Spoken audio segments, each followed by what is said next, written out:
Bismillahirrahmanirrahim. Alhamdulillahi rabbil alamin wassalatu wassalamu ala Rasulillah wa ala alihi wa sahbihi wa mawalah. Allahumma rzuqna al-ikhlasa fil niyati wal qawli wal amal. Allahumma la sahla illa ma ja'altahu sahla. Wa anta ya hayyu ya qayyum taj'al hazna idza syi'ta sahla.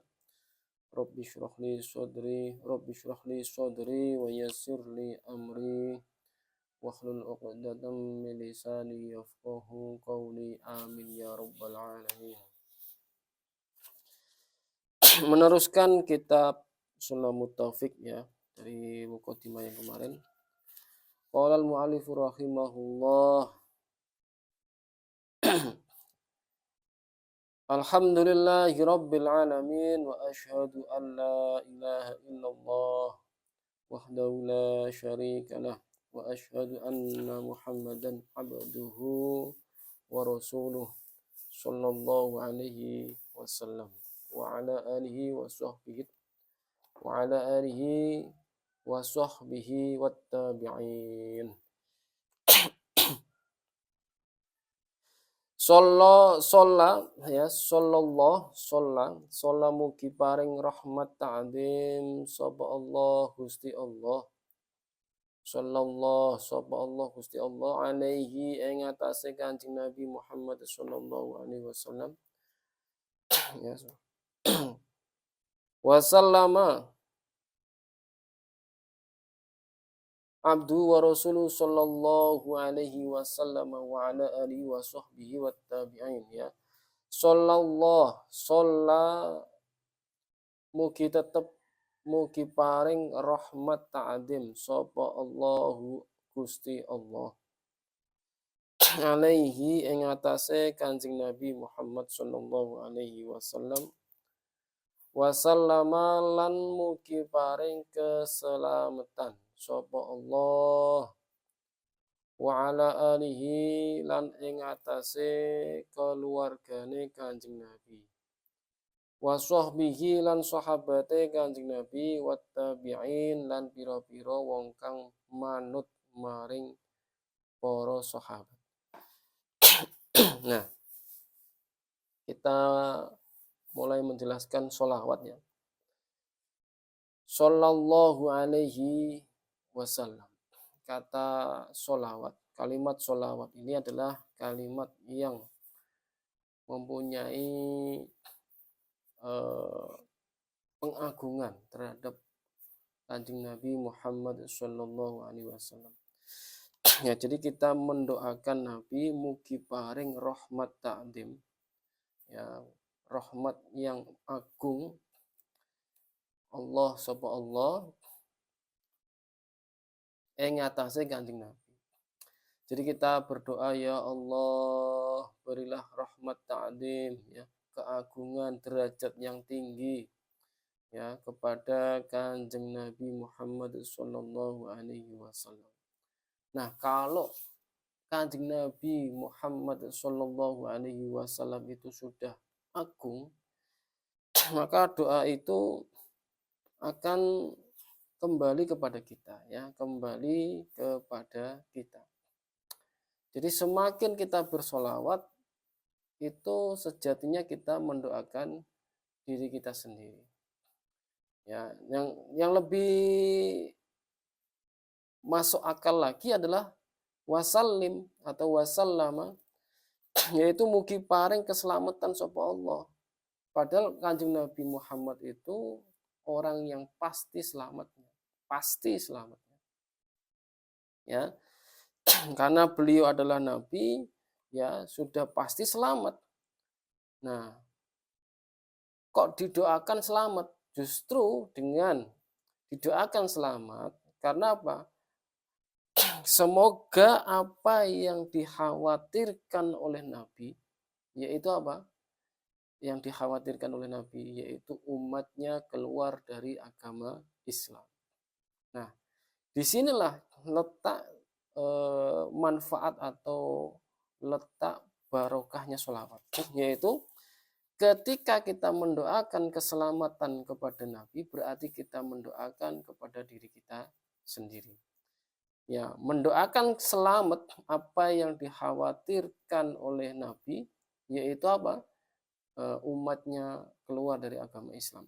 Berarti kalau kita mendoakan kekhawatiran itu selamat, ya apa yang dikhawatirkan oleh Rasulullah SAW itu selamat, berarti umatnya yang sudah masuk Islam ini tidak keluar dari agama Islam. Berarti apa? Kita ini umat Nabi. Berarti kita kalau sholawat, berarti sama saja kita mendoakan diri kita ini supaya tetap berada pada agama Islam sampai mati. Ya, nah ini adalah sholawat. Nah, di Al-Quran juga banyak sekali ya bahwa wala tamutunna illa wa antum muslimun. Janganlah engkau mati kecuali engkau dalam keadaan Islam. Ya, wala tamutunna illa wa antum muslimun. Ini. Nah, berarti apa? Kita sering-seringlah membaca sholawat. Ya, seringlah membaca sholawat. Karena ini maksudnya. Ya, kita mendoakan selamat kepada Nabi karena Nabi itu pasti selamatnya. Nah, itu kembali kepada kita. Nah, kita ini semoga selamat. Nah, kemudian ada hadis di mana Rasulullah Shallallahu Alaihi Wasallam bersabda, "Ida sholat." Ya, barang siapa ini langsung terjemah saja. Barang siapa yang bersolawat di dekat kuburku, maka aku mendengarnya. Ya, maksudnya mendengar itu ya mendengarkan dan membalasnya. Ya, barang siapa man sholla alayya inda qabri, ya maksudnya begitu. Man sholla alayya inda qabri sami'tuhu. Barang siapa yang bersolawat kepadaku, ya kepada Nabi maksudnya, di area makam Rasulullah, ya sami'tuhu, Rasulullah itu mendengarnya dan membalas langsung solawatnya. Ya, membalas langsung sholawatnya. Waman sholat alayya na'iyan, ya, na'iyan itu maksudnya di kejauhan. Ya, barang siapa yang bersolawat di kejauhan, di luar kota Madinah, ya, di luar kota Madinah, di kejauhan sampai di Indonesia seperti saya ini atau teman-teman di channel ini, dimanapun Anda berada, ketika bersolawat, maka tuh ada malaikat yang menyampaikan sholawat teman-teman kita ya, kita semua ini kepada Nabi. Ya, malaikat ini khusus, tugasnya khusus, yaitu malaikat yang mendengar atau menyampaikan sholawat kita, kemudian disampaikan kepada Rasulullah. Lalu Rasulullah menyampaikan doa, ya, kemudian malaikat itu mengamini. Nah, doanya apa? Ya, semoga yang berselawat ini juga selamat. Ya, semoga meninggal dalam keadaan iman Islam husnul khotimah.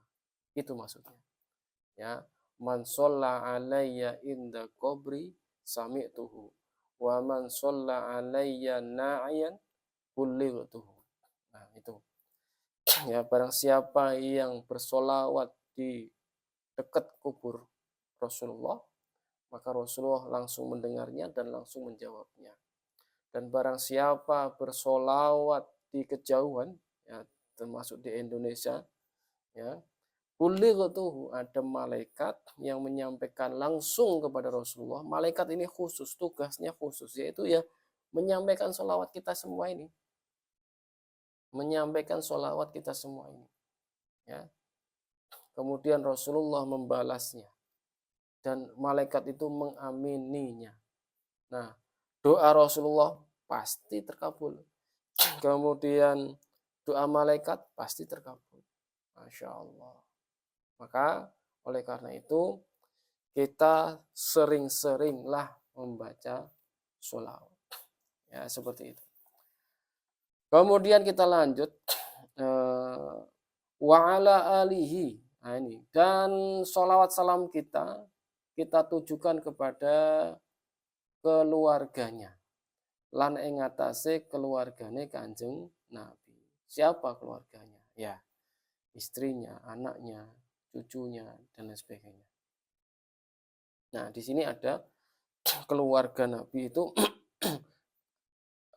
ada makna dari beberapa ulama. Yang pertama, makna alihi ini adalah keluarga, memang benar-benar keluarganya, yaitu istrinya, anaknya, ya, cucunya, Hasan Husain. Nah, ini keluarga Nabi. Ada makna yang lain yaitu ahlul bait. Nah, ahlul bait ini termasuk pamannya yang masuk Islam, yaitu Ibnu Abbas dan paman Hamzah. Sedangkan yang lain bukan termasuk ahlul bait karena mereka kafir. Ya. Nah, ahlul bait ini ya Ibnu Abbas, paman Hamzah, kemudian para istri Nabi, kemudian putra-putri Nabi, dan cucu Nabi. Ini makna yang kedua. Makna yang dimaknai oleh para ulama, makna yang kedua. Makna yang ketiga adalah keluarga Nabi. Ya, para ulama memaknai bahwa orang-orang yang mengikuti jalannya Nabi, yang masuk Islam, yang kemudian meninggal dalam keadaan Islam. Yang meninggal dalam keadaan Islam. Nah, di sini orang-orang yang mengikuti Nabi artinya punya tingkat derajat kewalian. Jadi artinya di sini adalah para wali-wali Allah. Ya, para wali-wali Allah. Ini makna para ulama yang memaknai di makna yang pertama tadi memang sejatinya keluarga, makna yang kedua adalah ahlul bait, makna yang ketiga adalah para wali-wali Allah. Orang-orang bahkan ada ulama yang memang memaknai memang yang mengikuti Rasulullah, yang masuk Islam dan meninggal dalam keadaan Muslim. Jadi umum seperti itu, ya seperti itu. Nah, wasahbihi lan kalau yang ini kita khusus, ini sahabat. Wasahbihi lan sahabatnya Kanjeng Nabi. Sahabat ini maknanya adalah orang yang bertemu Nabi, ya di masa Nabi. Orang yang bertemu langsung kepada Nabi, bertatap muka langsung, bertemu langsung secara langsung kepada Nabi, dan dia masuk Islam. Dan dia masuk Islam. Jadi orang yang hidup di zaman Nabi, bertemu langsung kepada Nabi, dan masuk Islam. Ya, dan meninggal dalam keadaan Muslim. Ini namanya sahabat. Nah, orang yang bertemu Nabi, kemudian dia masuk Islam, tetapi dia meninggal dalam keadaan kafir, maka dia bukan sahabat. Dia bukan sahabat. Ya, seperti itu. Jadi walaupun dia masuk Islam, bertemu langsung kepada Nabi, tapi pada akhirnya sahabat ini, ya, yang tadinya ketemu kepada Nabi dan masuk Islam ini, tapi pada akhirnya dia meninggal, mati dalam keadaan kafir, maka dia bukan sahabat. Dia bukan sahabat. Nah, seperti itu. Ya, jadi yang dinamakan sahabat adalah orang yang bertemu langsung kepada Nabi, ya, kemudian beriman, ya, masuk Islam, beriman kepada Nabi, dan meninggal dalam keadaan iman Islam. Ini namanya sahabat Nabi. Nah, berbeda dengan wattabi'in. Nah, kalau tabi'in ini orang-orang yang bisa jadi hidup di zaman Nabi, ya seumuran dengan Nabi atau bahkan sebelum Nabi, tapi tidak pernah ketemu Nabi, ya tidak pernah ketemu Nabi, ya, dan dia beriman kepada Nabi. Dia beriman, masuk Islam, beriman kepada Nabi. Ya, contohnya siapa? Uwais Al-Qarni. Ya, contohnya Uwais Al-Qarni. Uwais Al-Qarni ini adalah orang yang hidup semasa dengan Nabi. Ya, semasa dengan Nabi, tapi dia tidak pernah bertemu kepada Nabi. ya, dan dia beriman kepada Nabi dan dia meninggal dalam keadaan iman Islam. Begitu ya. Ini adalah orang-orang yang disebut tabi'in. Di sini di kitab Sulamut Taufik ya dimaknai piro-piro wong kang manut maring sahabat. Sebenarnya tidak ada manut sahabat saja, tetapi orang-orang yang ya mengikuti Nabi tapi tidak pernah ketemu Nabi. Sehingga dia belajar kepada para sahabat. Maksudnya begitu. Amma ba'du, anapun ing dalem sakwise basmilah tadi. Jadi mu'alif ini mengucap amma ba'du itu adalah setelah membaca bismillah, kemudian hamdalah, kemudian syahadat, kemudian yang terakhir yaitu sholawat dan salam. Fahada mangka mongko utawi iki iku utawi iki matan kang hadir ing dalam ati iku ing dalam ya ini.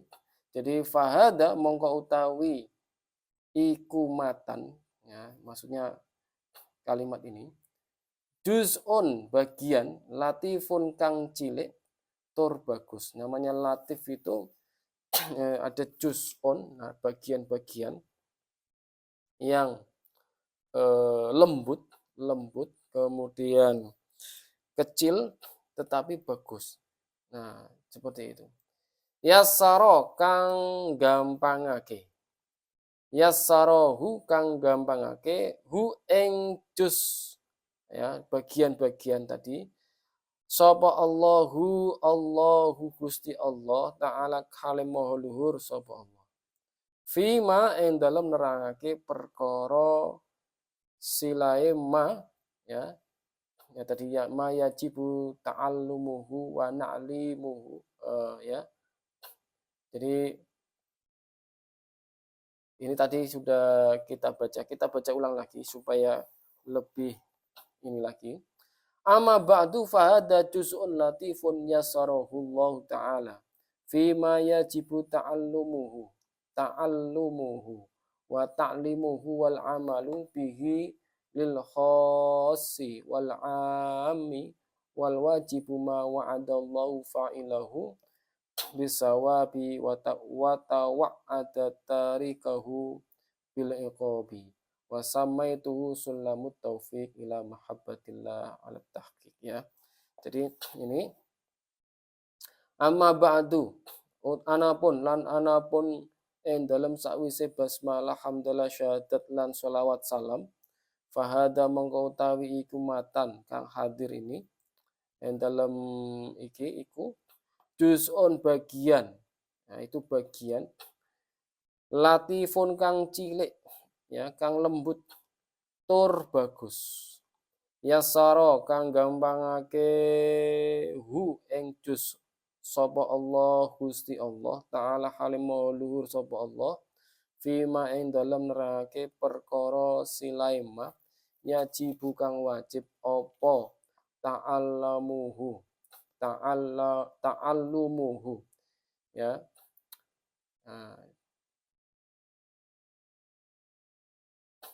ta'allumuhu sinau kelawan belajar ma wa ta'limuhu lan mulang ma ya wal amalu lan ngelakoni bihi kelawan ma lil khosi kedue wong alim wal amilan wong awam. Di sini dimaknai wal wajibu lan wajib utawi kang aran wajib. Nah, sebelum itu kita bahas ini dulu. Jadi mu'alif berdoa supaya ini dimudahkan oleh Allah Ta'ala untuk dipelajari. Ya, kitab ini dipelajari karena ini adalah kitab yang dasar, yang ilmu yang pokok, yang doruri. Ya, jadi mu'alif ini berdoa, ya Allah, semoga dimudahkan bagi orang yang mau belajar dan bagi orang yang mengajarkan. Ya, baik itu orang alim ataupun orang awam, ya, untuk apa? Untuk belajar yang wajib ini, maksudnya begitu. Nah, jadi itu maksudnya. Jadi biar lebih gampang dimudahkan. Nah, namun sampai hari ini ya, kitab Sulamut Taufik ini seakan-akan itu keramat, seakan-akan itu apa ya istilahnya ya, sangat jarang dipelajari, sangat jarang. Jadi ini Masya Allah ya, hanya dipelajari di pesantren-pesantren, sedangkan di umum ya di masyarakat itu sangat jarang sekali, Masya Allah. Termasuk di masjid, di musola ya, di langgar dan seterusnya. Wal wajib utawi kang aran wajib iku ma barang ya silema ma wa'ada silema wa'ada kang janji sapa Allah Gusti Allah fa'ilahu ing wong kang lakoni ma bisawabi kelawan ganjaran wana wa'ada lan ngancam sapa Allah tarikahu ing wong kang ninggalake mah bil iqab kelawan siksa. Nah, ini di kitab Sulamut Taufik ini juga sudah apa namanya? Memberikan wanti-wanti atau rambu-rambu ya peringatan kepada kita semuanya, barang siapa yang melakukan kewajiban maka Allah akan memberi ganjaran, dan barang siapa yang meninggalkan ini belajar ini maka diberi siksa, berdosa, maksudnya begitu ya. Kenapa? Kalau kita beramal tanpa ilmu itu amalnya sia-sia. Nah, ilmu yang digunakan untuk beramal yang wajib maka hukumnya wajib dipelajari, itu maksudnya ya, seperti itu. Masya Allah. Wasama itu hulan arane sopo ingsun lan ngarani sopo ingsun hu ing juz'un latif tadi, yang ini maksudnya ya, Sulamut Taufik ing aran kitab Sulamut Taufik, maknane andene pitulung. Nah, jadi Sulamut Taufik itu ya pitulung ya ila mahabbatillah nuju maring demen marang Gusti Allah. Jadi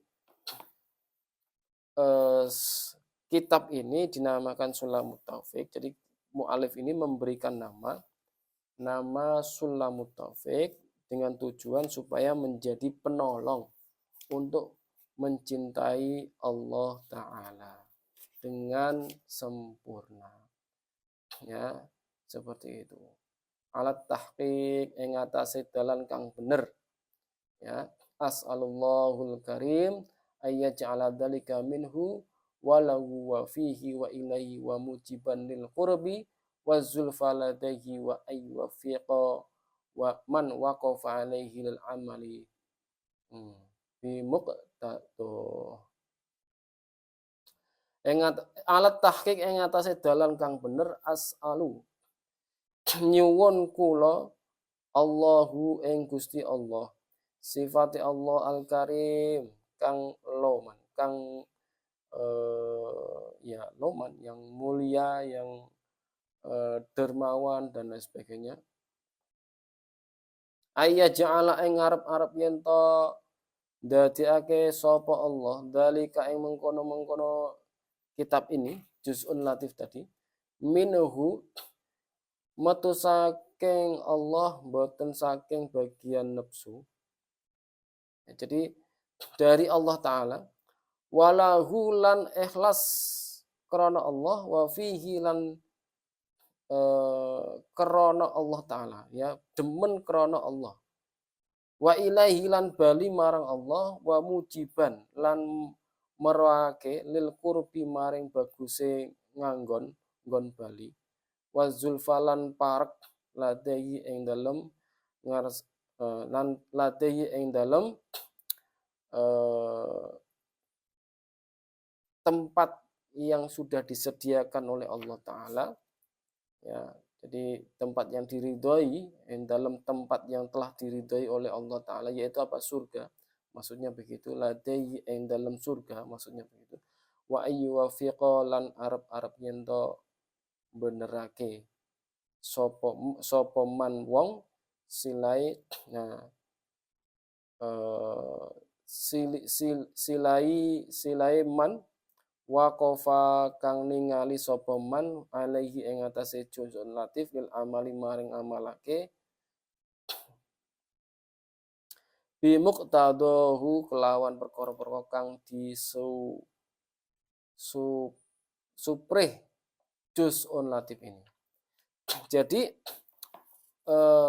mu'alif ini berdoa supaya orang-orang yang apa namanya belajar kitab ini itu supaya dimudahkan, ya dimudahkan, diridhoi dan dengan niat ikhlas lillahi ta'ala, supaya amal ini benar-benar, ya ilmunya benar, amalnya benar, maka niatnya juga benar, insya Allah diterima oleh Allah Ta'ala dan mudah-mudahan diridhoi oleh Allah Ta'ala dan diberikan oleh Allah Ta'ala tempat yang sudah diridhoi oleh Allah Ta'ala, yaitu surga. Maksudnya begitu. Ya, jadi begitu maksudnya. Oke, dari itu nanti kita lanjutkan lagi insya Allah Ta'ala di episode mendatang. Barakallahu fikum, nuhal wa nusalli ala nabi. La ilaha illallah.